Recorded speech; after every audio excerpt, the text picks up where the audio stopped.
Les éditions Erol présentent La fée qui ouvrait les cœurs de Anne Guéquière, lu par l'auteur. La tâche la plus noble de l'individu est de devenir conscient de lui-même. Carl Gustav Jung. Tout texte vient des profondeurs de l'âme, des archétypes de nos vies, de nos histoires et de nos croyances. Ce conte initiatique n'y échappa en relatant l'odyssée de son héroïne. Ce matin-là, la fée se réveilla de très bonne humeur. Elle avait passé une nuit peuplée de rêves infinis et extraordinaires. Au bord d'une rivière, elle avait rencontré un elfe. « Je t'attendais », lui avait-il dit. Et sans même se connaître, ils s'étaient amusés à naviguer ensemble dans les confins de la Voie lactée. Puis, épuisés d'explorer le cosmos, les deux êtres avaient volé au bord de la Lune pour converser sur le toit du monde. L'avantage avec les songes est qu'ils se passent de préliminaires. Dans le rêve, la fée se confiait au bel elfe, son doux regard ailé posé en direction de la terre. Avant de devenir fée du cosmos, j'étais une humaine et j'ai vécu une vie pleine et intense, nourrie de poésie et de beauté. J'ai eu aussi la chance de vivre le grand amour. Et toi, d'où viens-tu, bel elfe ? Je viens, comme toi, de la terre, d'une époque bien plus lointaine, il me semble, et je ne me suis plus incarnée depuis longtemps.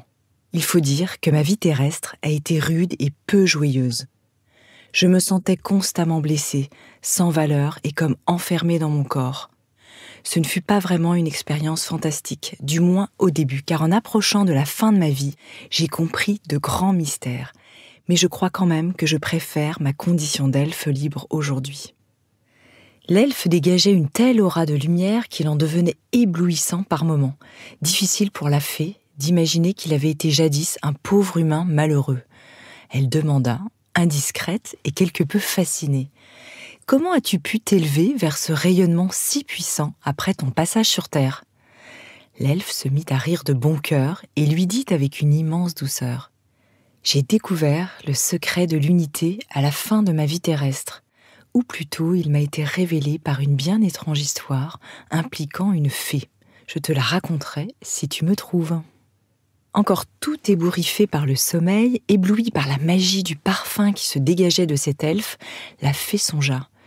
Ai-je rêvé de lui ? Existe-t-il quelque part ? Je suis tombée en extase dans mon sommeil. J'aurais tant aimé que cela fût vrai.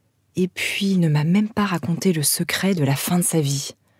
La fée, légère et joyeuse, encore portée par son rêve, s'élança de la balançoire accrochée à son astre et retourna sur Terre pour vaquer à son occupation favorite, s'occuper du cœur des humains avec sa touche de magie.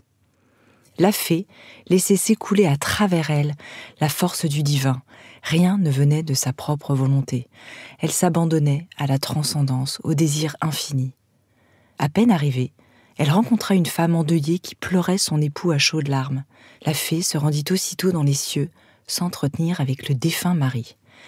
Il lui confia les mots qu'elle devait révéler au creux du cœur de sa chère épouse. La fée revint à tire d'aile et souffla tendrement à l'aimer. « Je suis et serai toujours auprès de toi. Il n'existe en réalité qu'un mince voile invisible entre les vivants et les morts. Je vis en toi et dans ton cœur pour l'éternité, dans le champ infini d'un fluide d'énergie.